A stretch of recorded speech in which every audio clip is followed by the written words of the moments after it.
आप लोगों को एक हमारे YouTube चैनल में सक्सेसफुल ज्ञान में आप सभी का स्वागत है। तो आप लोग को वीडियो को पूरा देखिएगा, बहुत ही बेहतरीन वीडियो है और बहुत ही गजब की वीडियो है, जो आप लोग अगर एक बार देख लीजिएगा तो शायद इनका फ़ैन हो जाइएगा आप। मैंने एक ही वीडियो इनका देखा था, जो कि मैं इतना बड़ा फ़ैन हो चुका हूँ कि मुझे उनके वीडियो को लेकर के रिएक्शन उनको देना पड़ता है, जो कि बहुत ही अच्छा वीडियो है। उनका जितना भी वीडियो है वो करोड़ों में है, कोई ऐसा वीडियो नहीं है जो करोड़ों में या करोड़ लाखों से नीचे होगा।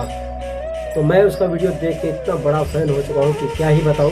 तो आप लोग ये वीडियो जो है आप स्क्रीन पे जो देख रहे हैं, ये वीडियो पूरा देखें और आपको बहुत ही अच्छा लगेगा। अगर अच्छा लगेगा तो वीडियो को देखिएगा, और उसका चैनल में ध्रुव राठी इस तरह का नाम है चैनल का, जो आप लोग देखिएगा। बहुत ही अच्छा वीडियो बनाता है लड़का। और उसके बाद तो वीडियो को देखने के बाद आप लाइक जरूर कीजिएगा, और चैनल पर नए हैं तो चैनल को जाकर सब्सक्राइब कर दीजिएगा, क्योंकि इसी तरह का वीडियो आपको मिलता रहेगा ये चैनल में, जो कि सक्सेसफुल ज्ञान ये चैनल का नाम है। तो आप लोग देखिएगा पूरा और एंड तक देखिएगा, वीडियो बहुत ही अच्छा लगेगा आप लोगों को। और शेयर जरूर कीजिएगा और वीडियो को एंड तक देखिएगा। तो देखिए और बने रहिए इस वीडियो में।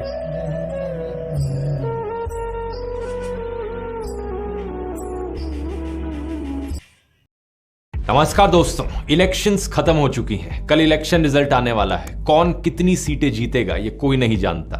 मार्च 2024 में न्यूज 18 के ओपिनियन पोल ने बीजेपी लेड एनडीए को 411 सीट्स दी थी। उसी समय इंडिया टीवी के सीएनएक्स ओपिनियन पोल ने इन्हें 399 सीटें दी थी। अभी भी कुछ एग्जिट पोल्स ऐसे हैं जो कहते हैं कि 400 पार होगा। प्रधानमंत्री मोदी ने अपनी इलेक्शन कैंपेन की शुरुआत भी इसी 400 पार के नारे से करी थी। लेकिन क्या है इस 400 पार का मतलब? ज्योति मिर्धा, अनंत कुमार हेगड़े, अरुण गोयल और लल्लू सिंह जैसे कई बीजेपी नेताओं के ऐसे बयान सुनने को मिले जिससे यह अंदेशा होने लगा कि बीजेपी पूरे संविधान को ही बदलना चाहती है। ये हमारे कॉन्स्टिट्यूशन को बदलना चाहते हैं। संविधान के अंदर हमें कोई बदलाव करना होता है तो आप में से कई लोग जानते हैं कि उसके लिए दोनों जो हमारे सदन है, लोकसभा और राज्यसभा, दोनों की उसके अंदर अमल चाहिए। बाद में बीजेपी ने इन बयानों से अपना मुंह मोड़ लिया। कई सारे नेताओं ने खुद ही क्लैरिफिकेशन दी, लेकिन ये सब चुनाव प्रचार शुरू होने के बाद हुआ। हमारा प्यारा देश, दुनिया की सबसे बड़ी डेमोक्रेसी, एक डिक्टेटरशिप ना बन जाए, इसकी चिंता मुझे काफी टाइम से सता रही थी। लेकिन मैंने सोचा कि एक इंसान के बोलने से क्या ही फर्क पड़ेगा। हाँ, मेरे 10-12 मिलियन सब्सक्राइबर हैं यूट्यूब पर, 4-5 मिलियन व्यूज आ जाते हैं, लेकिन आखिर में मैं हूं तो एक यूट्यूबर ही ना। अगर ज्यादा पॉलिटिक्स पे बोलूंगा, ऐसी चीजों पर वीडियो बनाऊंगा तो बहुत सारी गालियां सुनने को मिलेंगी। लोग मेरे खिलाफ वीडियो बनाएंगे, डेथ थ्रेट्स मिलेंगे। मैंने सोचा छोड़ो ये सब, मुझे एजुकेशनल वीडियोस बनाने पसंद है, वही बनाता हूँ, वही बनाने में मजा आता है, और क्या इन चीजों में पढ़ना। लेकिन फिर फरवरी के महीने में दोस्तों कुछ ऐसा हुआ जिसके बाद मुझसे रुका नहीं गया। Chandigarh election fraud. देश के इतिहास में पहली बार एक प्रिजाइडिंग ऑफिसर वोटर फ्रॉड करते हुए पकड़ा गया। सीसीटीवी फुटेज पर यह सब कैप्चर हुआ। सुप्रीम कोर्ट ने खुद कहा कि यहां पर मर्डर ऑफ डेमोक्रेसी हुआ है। यह एक घटना मेरे लिए ट्रिगर पॉइंट थी। ऐसा नहीं था कि इससे पहले कुछ और नहीं हुआ था, बहुत सारी चीजें हो रही थी साथ साथ। मीडिया का खरीदा जाना, चुनी गई सरकारों को गिराया जाना, एमएलएस की हॉर्स ट्रेडिंग। लेकिन इसे एक घटना के बाद मुझे सही में लगा कि अब बस बहुत हो गया, अब तो बोलना पड़ेगा। इसलिए मैंने वो पहला डिक्टेटरशिप वाला वीडियो बनाया, is India becoming a dictatorship. मैंने ये नहीं सोचा कि इस एक वीडियो से कुछ फर्क पड़ेगा या नहीं पड़ेगा। मुझे बस ये लगा कि मेरे दिल में जो बात है वो सच्चे दिल से लोगों तक पहुंचानी है। जब ये वीडियो रिलीज हुआ तो मैं हैरान था देखकर कि 25 मिलियन व्यूज, उस समय शायद 20 मिलियन थे। ये बात साफ थी कि आप लोगों के अंदर भी वही फीलिंग थी जो मेरे अंदर थी। आप लोगों के दिल में भी वही चिंता आप लोगों को सता रही थी जो मेरे दिल में मुझे सता रही थी। यही कारण है कि इतने सारे लोगों ने इस वीडियो से रेजोनेट किया और इसे शेयर किया। लेकिन पता है क्या, इस वीडियो के बाद भी मेरा कोई इरादा नहीं था और ऐसे वीडियोस बनाने का। यह सिर्फ इत्तेफाक की बात थी कि इस वीडियो के आने के बाद दो और ऐसी घटनाएं घटती हैं। पहला, अरविंद केजरीवाल का अरेस्ट किया जाना, और दूसरा, कांग्रेस के बैंक अकाउंट्स को फ्रीज किया जाना। अब कुछ लोग कहेंगे कि इन दोनों घटनाओं में गलत ही क्या हुआ, जो कानूनी प्रक्रिया थी सिर्फ उसे ही तो फॉलो किया जा रहा था। लेकिन सच्चाई आप भी जानते हो, मैं भी जानता हूं। ये जो एलिजिड लीकर स्कैम का केस था, किसके एलिगेशन के बल पर केजरीवाल को जेल में डाला गया था? एक ऐसा बंदा जिसकी कंपनियों ने करोड़ों रुपए का इलेक्टोरल बॉन्ड का चंदा डोनेट किया था बीजेपी को। और कांग्रेस को सालों पुरानी छोटी सी बात की ऐसी सजा दी जा रही थी जिससे कि उनकी सारी चुनावी कैंपेन ही क्रिपल हो जाए। एनीवेज, बात यह है कि मैं ये देखकर हैरान हो गया कि जो बात मैंने अपने पहले वीडियो में कही थी वो बात सच साबित होती जा रही थी। इस पॉइंट ऑफ टाइम के बाद से मुझे लगा कि कोई और कुछ करे या ना करे, लेकिन मैं अपनी तरफ से पूरी कोशिश करूंगा लोगों को जागरूक करने की। लेकिन ये कोशिश एक पहाड़ चढ़ने से भी मुश्किल थी, एक ऐसे दौर में जहां सभी टीवी चैनल्स गोदी मीडिया बन चुके हैं, हिंदी के ज्यादातर अखबार बिक चुके हैं, व्हाट्सएप माफिया तो लोगों के फोन में घुस चुका है। एक यूट्यूब चैनल क्या ही कर लेगा इन सब चीजों के खिलाफ। लेकिन फिर भी मुझे लगा कुछ फर्क पड़े ना पड़े, अब बोलना जरूरी है। भगवत गीता का एक श्लोक ध्यान में आया जिसकी बात मैंने फर्स्ट वीडियो में भी करी थी, अध्याय 2 श्लोक 47, जहां श्री कृष्ण कहते हैं कि कर्म करो, फल की चिंता मत करो, फल के बारे में ऑब्सेस्ड होना बंद करो, क्योंकि उस पर तुम्हारा अधिकार नहीं है। हालांकि इसका मतलब यह भी नहीं कि तुम निष्क्रिय हो जाओ, तुम वो करो जो तुम्हें करना चाहिए। मैंने भगत सिंह के बारे में सोचा जब उन्हें फांसी पर चढ़ाया जा रहा था। क्या ये ख्याल उनके दिमाग में आया होगा कि मेरे फांसी पर चढ़ने का नतीजा क्या होगा? क्या वो इस चीज को सोच रहे होंगे कि जब मुझे फांसी पर चढ़ाया जाएगा तो इसके बाद हमारे देश को आजादी मिल जाएगी? क्या सही में हमें आजादी मिलेगी? क्या मेरी कुर्बानी देने से क्या सही में अंग्रेज देश को छोड़ के चले जाएंगे? ये सब नहीं सोचा था उन्होंने अपनी कुर्बानी दी साल 1931 में, आजादी मिली हमें 1947 में, यानी आजादी में अभी भी 16 साल और लगने थे। वो इस बात को जानते थे कि अपनी जान की कुर्बानी देकर भी कोई गारंटी नहीं है कि आजादी मिलेगी ही, और गारंटी तो छोड़ो, उस वक्त कोई उम्मीद भी नहीं थी आजादी मिलने की। लेकिन फिर भी जो सही चीज थी उन्होंने वो करी। उनका फोकस बस सही कर्म करने पर था, अपना धर्म निभाने पर था। उन्होंने भी कभी फल की नहीं सोची। इस फोटो को देखिए, मैंने इस बंदे के बारे में सोचा जब सारी भीड़ वहां पर हिटलर वाला नाजी सल्यूट कर रही थी। यह बंदा जिसका नाम था ऑगस्ट लांडमैसर, यह हाथ मोड़कर खड़ा था, सल्यूट करने को राजी नहीं। जूम करके जरा इसका एक्सप्रेशन देखो चेहरे पर, कितने कॉन्फिडेंस के साथ रेजिस्ट कर रहा है, इवन दो ये इकलौता था वहां पर जो ये सल्यूट नहीं कर रहा था। क्या इसने ये करने से पहले सोचा होगा कि अगर मैं पूरी भीड़ में इकलौता बंदा हुआ जिसने ये वाला सल्यूट नहीं किया तो मेरे साथ क्या होगा, इसका नतीजा क्या होगा, मेरे एक अकेले इंसान के से ये सल्यूट ना करने से क्या हो जाएगा? हिटलर की तानाशाही खत्म हो जाएगी क्या अकेले बंदे से? ना, इसने भी फल की नहीं सोची। इसने बस सोचा कि जो सही है मुझे वो करना है। इन्हीं चीजों से प्रेरणा लेते हुए मुझे लगा कि मुझे भी जो सही चीज है वो करनी चाहिए।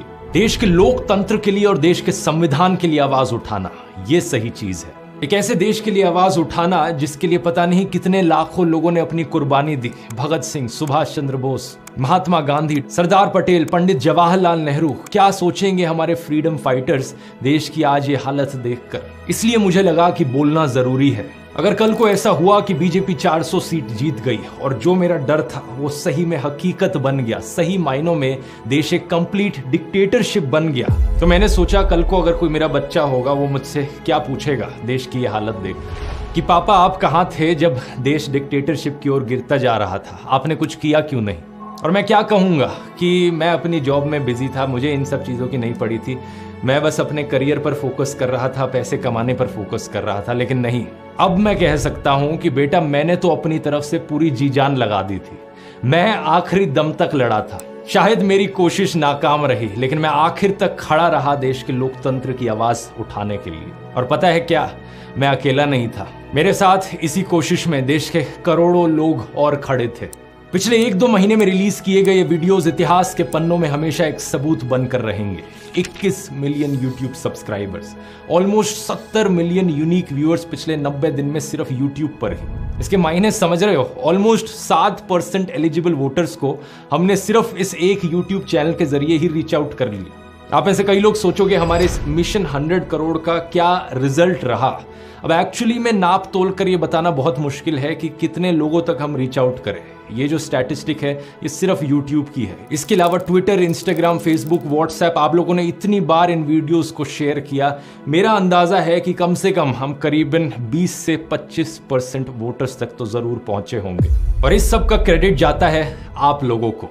और इससे पहले कि यहाँ कोई नया फर्जी क्लेम उठाए कि ये सारे तो बॉट्स हैं या पाकिस्तानी लोग हैं जो चैनल को सब्सक्राइब कर रहे हैं, देख रहे हैं, मैं आपको अपनी ऑडियंस की स्टैटिस्टिक्स भी दिखाना चाहूँगा। 80% से ज़्यादा व्यूअर्स इंडिया से हैं। ये बात सच है कि कुछ परसेंटेज व्यूअरशिप पाकिस्तान, नेपाल, बांग्लादेश जैसी नेबरिंग कंट्रीज से भी है, लेकिन 90% से ज़्यादा लोग जो इन वीडियोज़ को देख रहे थे वो इंडियंस थे, या तो इंडिया में रहने वाले या इंडिया के बाहर रहने वाले। और मैं इतना बेवकूफ़ नहीं हूं कि पैसे बर्बाद करूंगा बॉट्स खरीदने में या फिर पेड कमेंट्स खरीदने में। तो जितने भी कमेंट्स आपने वीडियोस पर देखे, जितने भी लाइक्स, जितने भी व्यूज़ आप वीडियोस पर देख रहे हो, ये सब के सब 100% असली लोग हैं।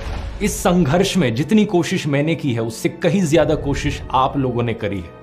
एक कमेंट मैंने देखा जिसमें आप में से किसी ने लिखा था कि आपने 850 लोगों को मेरा एक वीडियो फॉरवर्ड किया व्हाट्सएप पर। एक आदमी की रिसेंटली वीडियो देखी जो क्रिकेट स्टेडियम में बैठकर हमारे वीडियोस देख रहा था। कई सारे ग्राउंड इंटरव्यूज में मैंने लोगों के मुंह से अपना नाम सुना। ये देखकर खुशी हुई कि बच्चे भी सरकार के झूठे दावों को एक्सपोज कर रहे थे। एक वीडियो में ईडी की वेपनाइजेशन की बात करता है कोई लड़का, तो यूट्यूब रिपोर्टर उनसे पूछते हैं कि तुम्हें इतना कैसे पता चला, तो उन्होंने कहा ध्रुव राठी के वीडियोस देखकर पता चला।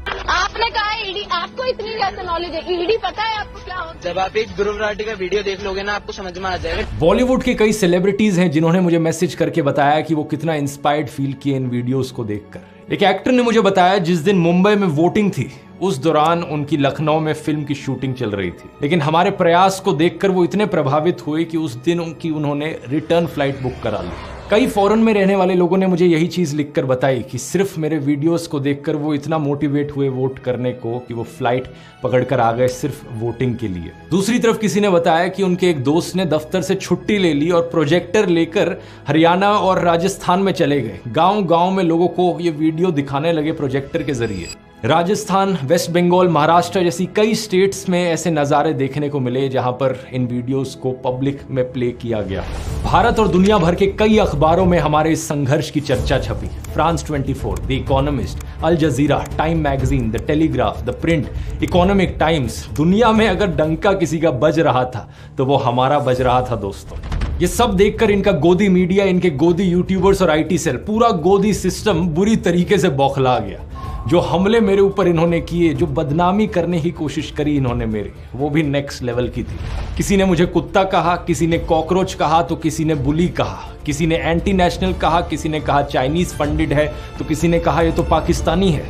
जाने कितने झूठे इल्जाम लगाए गए और कितने ही वीडियोस इन लोगों ने मेरे ऊपर बनाए। जब मैंने वीडियोस बनाने अपने शुरू किए थे, मैंने एक्सपेक्ट तो किया था कि बैकलैश आएगा, लेकिन इतने ऑर्गेनाइज्ड तरीके से ये लोग मेरे ऊपर अटैक करेंगे ये एक्सपेक्ट नहीं किया था। तेलंगाना का एक वीडियो सामने आया जहां बीजेपी के कुछ मेंबर्स प्लानिंग कर रहे थे कि मुझे कैसे रोका जाए। तो उनमें से एक कहते हैं कि ये ध्रुव राठी हमेशा फैक्चुअली करेक्ट होता है, कॉन्स्टिट्यूशनली हमेशा करेक्ट होता है, इसके वीडियोस किसी भी यूट्यूब रूल्स को नहीं तोड़ते, तो कैसे काउंटर करा जाए इसे। ఇప్పుడు యూట్యూబ్ లో ఒక ధ్రువరాటి అనే వాడు ఇష్టం వచ్చినట్టు వాడుతున్నాడు, వాడు చరిత్రను ఇంకా మార్చేస్తున్నాడు, చాలా మంది నాకు వ్యూస్ వస్తున్నాయి, దాని గురించి మీరు వాడు యూట్యూబ్ కి కంప్లైంట్స్ ఉంటారు, వాడు యూట్యూబ్ రెగ్యులేషన్స్ కి కరెక్ట్ ఉంటాడు, అన్లెస్ అండ్ అంటిల్ వాడు అక్కడ ఏదైనా చేర్చాడు చేస్తేనే మనం మనకి గెలకొచ్చు। వాడు మాట్లాడేది కూడా రాజ్యాంగబద్ధంగా మాట్లాడతాడు। वाह क्या बात कही है। देखो देखो दोस्तों, इससे पता चलता है कि कैसे आपके हेटर्स भी सीक्रेट एडमायरर्स हो सकते हैं। अगर मैंने कभी कुछ गलत किया ही नहीं तो कैसे मुझे काउंटर किया जाए। ये कहते हैं कि प्लान है इसके खिलाफ झूठी खबरें फैलाओ, झूठी खबरें फैलाओ कि जैसे ध्रुव राठी ने झूठ बोला हो कि प्रधानमंत्री मोदी सनी लियोनी को मंत्री बनाने वाले हैं। అంటే సన్నీ లియోని నెక్స్ట్ నరేంద్ర మోడీ కేబినెట్ లో మహిళా శిశు సంక్షేమ శాఖకు మంత్రిగా చేస్తున్నారని ధ్రువరాటి చెప్పిందని చెప్పారు। वाह क्या प्लान बनाया है, यानी कि फेक न्यूज फैलाओ कि ध्रुव राठी ने फेक न्यूज फैलाई है। दोस्तों, मैं अक्सर बात करता हूं अपने वीडियोस में आर्टिफिशियल इंटेलिजेंस और चैट जीपीटी की। इन लोगों ने वहां भी कसर नहीं छोड़ी, डीप फेक का इस्तेमाल किया मेरे खिलाफ एक झूठी खबर फैलाने के लिए। किसी ने ये झूठी ऑडियो क्लिप डाली जिसमें मेरी आवाज को इमिटेट करने की कोशिश करी गई है। ऐसा दिखाने की कोशिश करी गई कि मैं फोन कॉल पर किसी पॉलिटिशियन से बात कर रहा था और पैसे मांग रहा था। Don't worry, I am with you, आप चिंता न करो। आई एम वार्निंग यू, तुम्हारे साथ भी ऐसे ही करेंगे। तुम्हारा पैसा टाइम पे मिलता है। हाँ, मुझे तो यूके से आता है ना, मेरा चैनल क्लियर है। Please, no need to defend them on this, no need. I'll call you, मैं बात करता हूँ आपसे। देखो किस हद तक ये चले गए मुझे बदनाम करने के लिए। ऊपर से जो रेगुलर वीडियोस इनके आ रहे हैं जहां पे मुझे इंसल्ट किया जाता है, कभी कुत्ता बोलकर, कभी कॉकरोच बोलकर, तो कभी बुली बोलकर। कोई झूठी खबर फैलाता है कि मैंने किसी को मरवा पिटवा दिया, तो कोई झूठी खबर फैलाता है कि मेरा एक सीक्रेट व्हाट्सएप ग्रुप है जहां पे मैं लोगों को ट्रोल करता हूं, जहां पे बॉट्स भेजे जाते हैं, हमारा एक ऑर्गेनाइज्ड ग्रुप है। कुछ भी ऐसा नहीं है दोस्तों, कोई सीक्रेट टेलीग्राम ग्रुप नहीं है, कोई सीक्रेट फेसबुक व्हाट्सएप ग्रुप नहीं है, जो है वो पब्लिकली आपको दिखता है। व्हाट्सएप पर एक पब्लिक चैनल है जिस पर मैं पोस्ट करता हूं ओपनली। दैनिक जागरण जैसा अखबार तक मेरे खिलाफ झूठी खबर फैलाने लगा कि मेरी चाइना से फंडिंग आती है। बताओ जरा, मैं कभी बॉयकॉट चाइना करके वीडियोस बनाता अगर मेरी चाइना से फंडिंग आ रही होती तो? ये वही अखबार है जिसको मैंने पहले भी अपने एक वीडियो में एक्सपोज किया है। इतनी झूठी खबरें छापते हैं ये। एक बार ऐसे ही इन्होंने इंडियन आर्मी के बारे में भी फेक न्यूज फैलाई थी, खुद हमारी आर्मी ने उस फेक न्यूज को डिबंक किया था। ऐसे ही इस अखबार ने किसानों के बारे में फेक न्यूज फैलाई थी कि किसानों की रैली में पाकिस्तान जिंदाबाद के नारे लगे। इस खबर को छापते वक्त इन्होंने अपने पैरा में यह भी लिख रखा था कि हालांकि इस खबर की पुष्टि नहीं हो पाई है। इसका क्या तुक बना? मतलब फिर खबर छापते ही क्यों हो जब इसकी पुष्टि नहीं हो पाई है? तो ऐसे तो मैं भी कह दूं कि दैनिक जागरण का जो मालिक है वो एक आतंकवादी है, हालांकि इस खबर की पुष्टि नहीं हो पाई है। नहीं, मेरे बारे में भी तुम लोगों ने यही लिखा है ना, चीन से फंडिंग की आशंका। मैं भी कह देता हूं, जागरण अखबार की पाकिस्तानी आतंकवादी से फंडिंग की आशंका, हालांकि इस खबर की पुष्टि नहीं हो पाई है। ऐसी हरकत इनके गोदी यूट्यूबर्स भी करते हैं। कुछ भी बेबुनियाद आरोप ये मेरे ऊपर लगा देंगे, कहीं से कहीं कोई कनेक्शन जोड़ देंगे और फिर सारी जिम्मेदारी मेरे सर पर आ जाती है। भाई इन्होंने तो ये आरोप लगाया है, अब मेरा डिफेंस क्या है? मतलब मैं यही काम रह गया मेरे पास, दिन भर बैठ के इनकी फेक न्यूज को ही बस्ट करते रहो। इधर ये झूठी खबर, उधर वो झूठा आरोप, मतलब हर हफ्ते मैं इनके झूठे आरोपों का ही जवाब देता रहूं। मशहूर लेखक सआदत हसन मंटो की एक लाइन याद आती है, कोठे की एक तवायफ और एक बिका हुआ पत्रकार एक ही श्रेणी में आते हैं, लेकिन इनमें से तवायफ की इज्जत ज्यादा होती है। ये बात बिल्कुल सही है, क्योंकि एक तवायफ तो सिर्फ अपने शरीर को बेचती है, ये बिके हुए लोग अपने जमीर को बेचते हैं, अपनी आत्मा को बेचते हैं, अपने देश को बेचते हैं। ये लोगों के मुद्दों की हत्या करते हैं और देश के साथ दगा करते हैं। ऐसा नहीं है कि ये सब देखकर मुझे कुछ हर्ट फील होता हो, क्योंकि अब इन सब चीजों की आदत हो गई है, लेकिन दुख जरूर होता है। दुख होता है कि ये कैसा कल्चर बना दिया है इन्होंने देश में। कहां तो हमारे उपनिषदों में लिखा है कि विचारों को हर दिशा से आने दो, और आज 2024 में ये ऐसे बिहेव करते हैं कि अगर आपका पॉलिटिकल ओपिनियन इनसे अलग हो जाए तो आप इनके लिए जानी दुश्मन की तरह बन जाते हो। एक डेस्परेशन है इनकी तरफ से कि अगर किसी का विचार इनसे नहीं मिलता हो तो उसे किसी ना किसी तरीके से देशद्रोही दिखा दो, फॉरेन फंडेड दिखा दो। कई बारी तो मुझे बड़ा अनरियल सा लगता है ये सब देखकर। देश में ध्रुवीकरण नहीं होना चाहिए, न सांप्रदायिक आधार पर, न जातीय आधार पर, न राजनीति ऐसे दो खेमों में बंटनी चाहिए कि जिनमें संवाद न हो, जिनमें चर्चा न हो।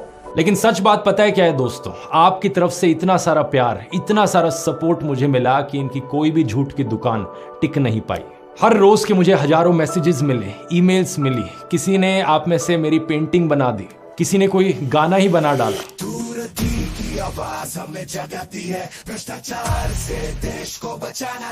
लाखों लोगों का लव और रिस्पेक्ट मिला, लोगों ने एडिट्स बनाए, किसी ने मुझे डेमोक्रेसी का फोर्थ पिलर कहा, किसी ने रेवोल्यूशनरी कहा। इसलिए आपके इन लाखों कॉम्प्लीमेंट्स के बीच गोदी इकोसिस्टम के सभी अटैक्स फेल रहे हैं। चरण वंदना करने वाले लोग डेली बेसिस पर अपनी बदतमीजी का सबूत देते रहे और हम देश के मुद्दों पर बात करते रहे। बेरोजगारी पर वीडियोस बनाए, किसानों के मुद्दे उठाए, इलेक्टोरल बॉन्ड स्कैम पर बात करी, फार्मा स्कैम की बात करी, खाने में डलने वाले मसालों की बात करी, व्हाट्सएप यूनिवर्सिटी के चारों डिपार्टमेंट्स को पूरी तरीके से तबाह कर दिया। इसी तरह से हमारा मिशन 100 करोड़ चलता रहा। ये मेरे अकेले का मिशन नहीं था, ये हम सब का मिशन था। हर एक उस भारतीय का मिशन है जो देश की फिक्र करता है, जो देश को बेहतर बनते हुए देखना चाहता है, जो आम लोगों के बेहतर भविष्य की फिक्र करता है। और कल चुनाव का नतीजा चाहे जो भी हो, लेकिन कोई भी हमसे ये एहसास नहीं छीन सकता।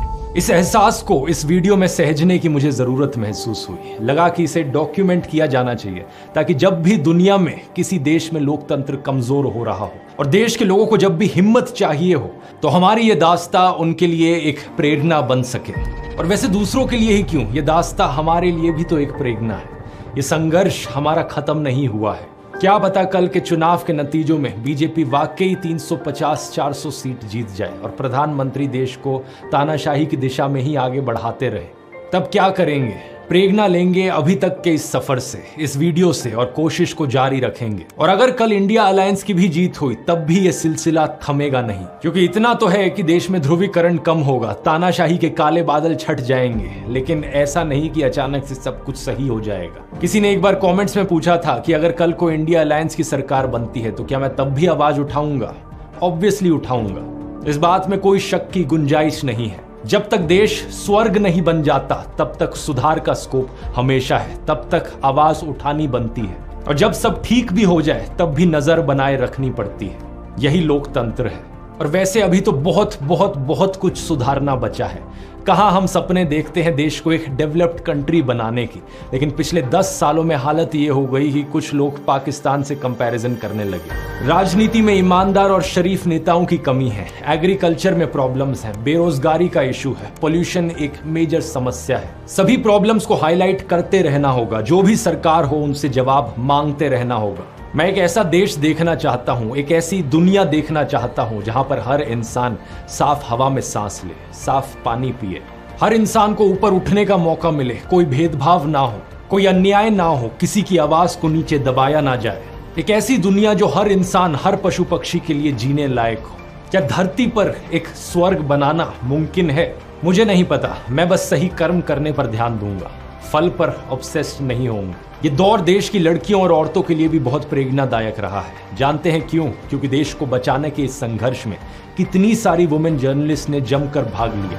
पूनम अग्रवाल, मनीषा पांडे, निधि सुरेश, आरफा खानम शेरवानी, फे डिसूजा, मीना कोटवाल, सर्फप्रिय सांगवान, प्रज्ञा मिश्रा, फातिमा खान, मीरा देवी, कुमकुम बिनवाल और भी जाने कितनी सारी जर्नलिस्ट, केवल मेट्रो सिटीज में ही नहीं बल्कि ऑन ग्राउंड लोकल रिपोर्टर्स भी। पत्रकारों के अलावा वुमेन इन्फ्लुएंसर्स ने भी एक अहम रोल निभाया। डॉक्टर मेडूसा, रैंटिंग गोला, कबीरान, गरिमा, नेहा सिंह राठौड़, किसी ने जोशीले अंदाज में अपनी बात रखी तो किसी ने सैटायर में, तो किसी ने गाकर। जो on ground public reaction videos होते हैं उनमें कितनी ही औरतें बड़े कॉन्फिडेंस से बोलती हुई दिखाई दी।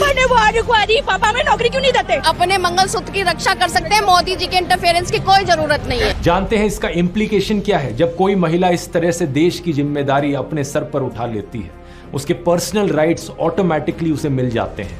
वो किसी से फ्रीडम मांगती नहीं है बल्कि संविधान द्वारा दी गई फ्रीडम को खुद से रिक्लेम कर लेती है। जय भीम फिल्म का ये जो आखिरी सीन है, इसी तरीके से देश की हर एक लड़की और औरत को अखबार उठा लेना चाहिए।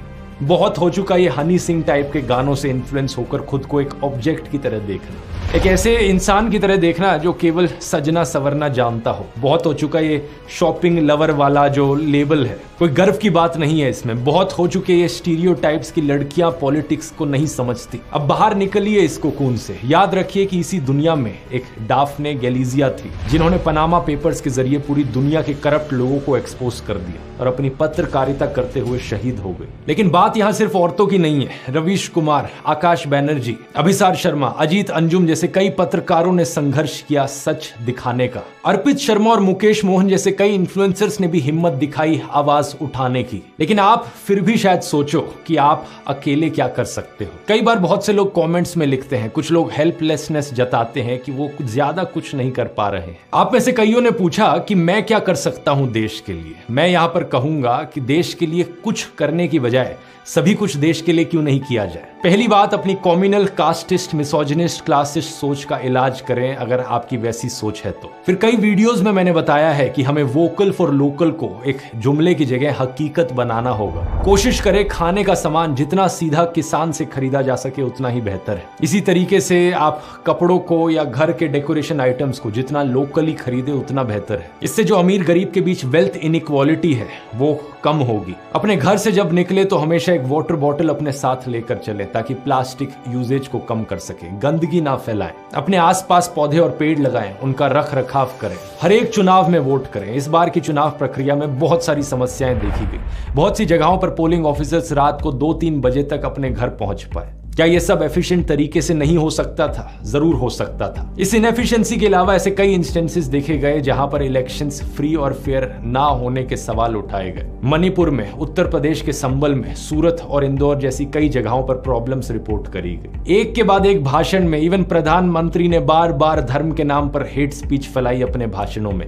मॉडल कोड ऑफ कंडक्ट को वायलेट किया। इस चुनावी प्रक्रिया को फ्री और फेयर करने के लिए जो आवाज उठाने की जरूरत है, जिस आंदोलन की जरूरत है, वो हर किसी की जिम्मेदारी है। अगर हर polling officer, presiding officer, district collector अपनी जिम्मेदारी सही से निभाए तभी इस पूरी प्रक्रिया को बेहतर बनाया जा सकता है। लेकिन यह बात सिर्फ उन्हीं प्रोफेशंस में सीमित नहीं है, यह बात हर प्रोफेशन के लिए एप्लीकेबल है। जो भी आप काम करते हो उसे अच्छे से करो, ईमानदारी से करो। टीचर्स बच्चों को अच्छे से पढ़ाएं। हर एक IAS ऑफिसर रौब झाड़ने के बजाय खुद को जन सेवक की तरह देखें, ईमानदारी से जनता के लिए काम करें, पुलिस वाले क्राइम को रोकने के लिए कमिटेड हों, फिल्म मेकर एनिमल जैसी क्रिंज फिल्में बनाने की बजाय मीनिंगफुल फिल्में बनाएं। अगर आप एक रेस्टोरेंट या ढाबा चलाते हैं तो लोगों को हेल्दी और टेस्टी खाना खिलाएं ताकि लोगों की सेहत का नुकसान ना हो और उन्हें मजा भी आए और देश का हैप्पीनेस इंडेक्स भी बढ़े। सभी लोग अगर अपना प्रोफेशन देश में ईमानदारी से करने लगे तो देश अपने आप स्वर्ग बन जाएगा और ये काम हम में से हर किसी को करना होगा। आगे आने वाले वीडियोस के लिए मेरे पास बहुत सारे प्लान्स हैं, उनकी बात टाइम आने पर डिस्कस करेंगे, लेकिन अभी के लिए शंकर शैलेंद्र के द्वारा लिखी गई कुछ पंक्तियां मैं आपके साथ छोड़ना चाहूंगा। धन्यवाद और जय हिंद। हमारे कारवां को मंजिलों का इंतजार है, ये आंधियों ये बिजलियों की पीठ पर सवार है। हमारे कारवां को मंजिलों का इंतजार है, ये आंधियों ये बिजलियों की पीठ पर सवार है। तू आप कदम मिला के चल चलेंगे एक साथ हम। अगर कहीं है स्वर्ग तो उतार ला जमीन पर, तू जिंदा है तू जिंदगी की जीत में यकीन कर। अगर कहीं है स्वर्ग तो उतार ला जमीन पर, तू जिंदा है। बुरी है आग पेट की, बुरे है दिल के दाग, ये न दब सकेंगे एक दिन बनेंगे इनकलाब। ये बुरी है आग पेट की, बुरे है दिल के दाग, ये न दब सकेंगे एक दिन बनेंगे इनकलाब। ये गिरेंगे जुल्म के महल, बनेंगे फिर नवीन घर। अगर कहीं है स्वर्ग तो उतार ला जमीन पर, तू जिंदा है तू जिंदगी की जीत में यकीन कर। अगर कहीं है स्वर्ग तो उतार ला जमीन पर, तू जिंदा है। तो आप लोगों को ये वीडियो किस तरह का लगा, आप लोग कमेंट करके ज़रूर बताइएगा। इस भाई के बारे में क्या आपका ओपिनियन है, आप कमेंट सेक्शन में ज़रूर बताइएगा। अगर वीडियो को आप लोग यहाँ तक देख लिए हैं तो एक लाइक और चैनल में नए हैं तो चैनल को सब्सक्राइब कर लीजिएगा। फिर मिलते हैं एक अगले वीडियो में और एक अच्छी टॉपिक में। और इसी तरह का वीडियो को देखने के लिए आप इस चैनल को सब्सक्राइब कर लीजिए और बेल आइकन को दबा लीजिए। फिर मिलते हैं।